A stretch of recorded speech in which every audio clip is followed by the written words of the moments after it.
Today's a double event. Two gold sabers, both genuine Koto kits, one being a standard marking plus Great Saber, and the other being the original limited release.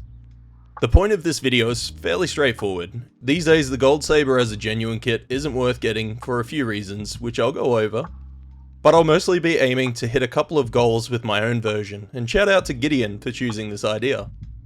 So let's quickly point out the rules, as it were, before going too much further, which are, not too blingy, add more darker touches, break up the gold. Starting out with the custom, I was enabled extremely hard with this, in the form of being handed the opportunity to use my favourite SMS gold, which is old gold, and this was a ton of fun to figure out. Basically, my approach was to build all of the larger sections and take anything red and give them a black undercoat in preparation of the German grey coat that would be going over the top. And this differs from the regular gold saber, which has a more of a dark chocolate underbody, because my end gold color palette is basically shades of grey with black and the gold armor, of course. For a little bit of a breaker for the coloring, I landed on gunmetal for a lot of the guns and lighter pieces that needed a change, because they just wouldn't have suited the design. But a lot of the Great Saber kit is actually perfect as is and doesn't really need a color change, so I didn't bother touching a lot of these pieces, and that worked out really nicely in the end. Now, as for the pieces that I did paint over the top of, such as the gold, actually specifically the gold in this case, all I did was put a primer straight over the top of the plastic, no color. And that was basically how I achieved such a dark, shimmering look to the gold, I guess you could say. When it comes to the Great Saber kit, do note that the cockpit lens is either red or clear, with the clear being paintable to match the green of the normal Saber gold if you want a 1-to-1. But I chose the red to pair with a purple LED for my own flair.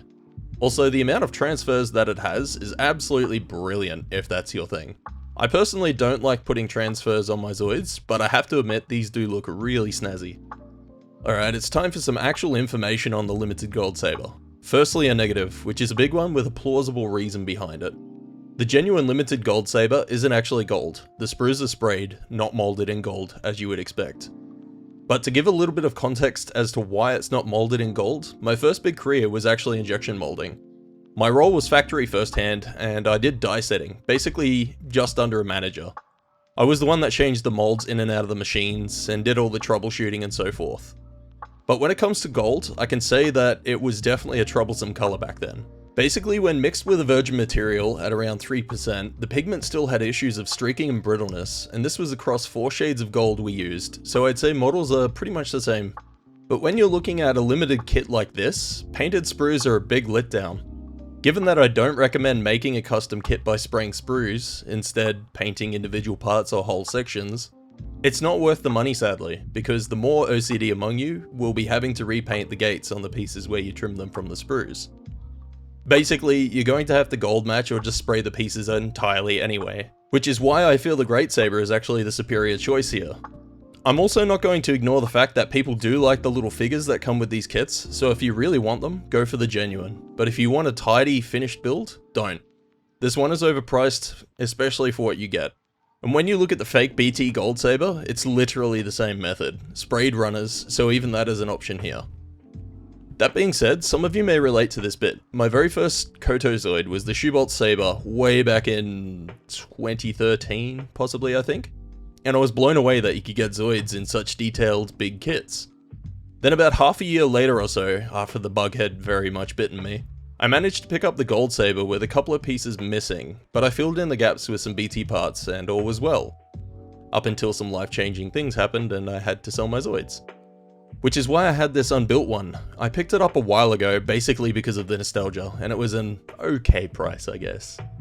So in conclusion, genuine Gold Saber is not worth it unless you want the nostalgia or the figures. Great Saber Marking Plus is definitely a worthy pickup, and the BT Gold Saber is an option.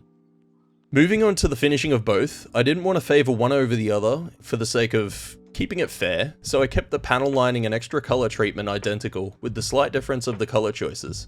So basically if I had one of, say, the missiles painted, the other would receive the same treatment. For the panel lining itself, here we go again with the good old Nuln Oil. It's basically my go-to when it comes to panel lining, because I just really like how you can play with it, and make it more matte on certain areas. I quite like how that looks, personally. As for the rest of the paints, it was just an array of Citadel paints, I really lent into purple for the custom because that's more of a traditional royal color to me. And being a royal saber, I think it matches a little bit better. But it's also my favorite color, so there's that. And that's basically it for the moment. I'll see you guys at the finish.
I gotta be honest, I really do prefer mine, and it's just for the breaking up of the gold and the subtle colour changes, and yes, it might be a bit biased because I put more time into it, but I think it just suits the overall design a little bit better.